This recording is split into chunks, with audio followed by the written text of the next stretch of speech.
Tim Subdit 1 Indaksi Ditreskrimsus Polda Aceh menangkap satu terduga pelaku penimbunan bahan bakar minyak jenis solar berinisial GN 44 tahun di Jalan Profesor Abdul Majid Ibrahim Lukbani, Kecamatan Langsa, Kota Langsa, Kamis 23 Februari 2023. Di Reskrimsus Polda Aceh, Kombes Winardi membenarkan adanya penangkapan terduga pelaku penimbunan BBM di Kota Langsa. Pihaknya juga mengamankan barang bukti berupa 1 unit mobil truk yang di dalamnya terdapat 3 baby tangki yang berisi 1,5 ton solar subsidi.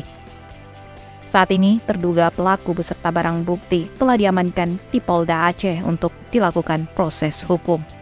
Pelaku akan disangkakan pasal 55 Undang-Undang RI Nomor 22 Tahun 2001 tentang minyak dan gas bumi sebagaimana diubah dengan Undang-Undang RI Nomor 11 Tahun 2020 tentang cipta kerja yang terjadi di kota.